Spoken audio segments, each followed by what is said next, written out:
दिनांक 8 जनवरी 2025 को वादी रामदास गुमा पुत्र स्व शांति प्रकाश निवासी के थाना कविनगर गाजियाबाद की लिखित तहरीर के आधार पर वादी के नौकर कदन व उसके 4 से 5 साथी अज्ञात द्वारा अज्ञात घर में घुसकर वादी व वादी की पत्नी को कमरे में बंद करके घर में रखे नकदी व सोने चांदी हीरे के जेवरात की चोरी डकैती करी संबंध में थाना कविनगर पर सुसंगत धाराओं में अभियोग पंजीकृत किया गया था।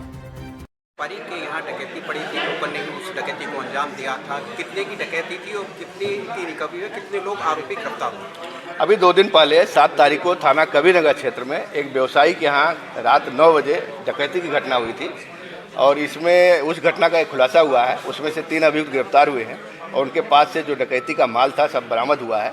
ये बड़ी घटना थी और एक स्टील कारोबारी हैं, उनके यहाँ एक नौकर जो चंदन था, उनका खुद का जो नौकर अपने 2 साथियों के साथ मिलकर इस घटना को अंजाम दिया था।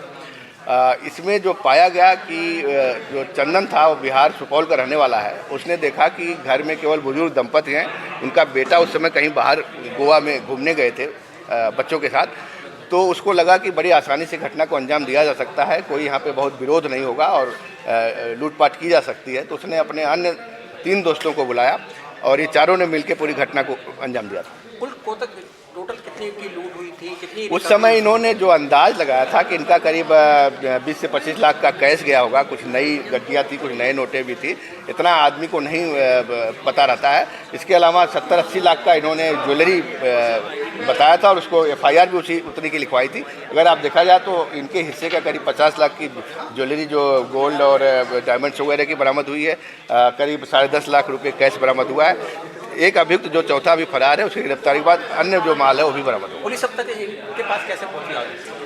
पुलिस का जो मेन था कि जो घर का चौकीदार था उसने चूँकि जो वो बता दिया कि चंदन के साथ ये सब आए थे, चंदन जो नौकर था। तो चंदन के बारे में हम लोगों ने जब पूरा पता कर लिया, उसका सारी चीज़ें निकाली और इसमें सर्विलांस और CCTV वगैरह सबकी मदद ली गई, तो चंदन और उसके साथियों के नाम आए और बड़ी तत्परता से फिर हम लोगों ने उनकी गिरफ्तारी शुरू की। तो चंदन ने लूट की मुख्य वजह क्या बताइए?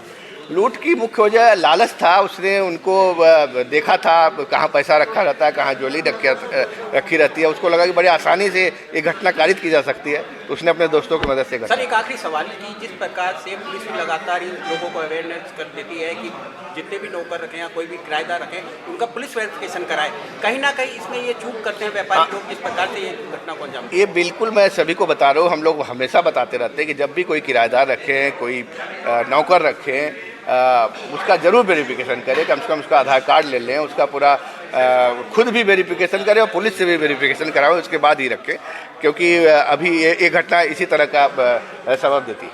ठीक है।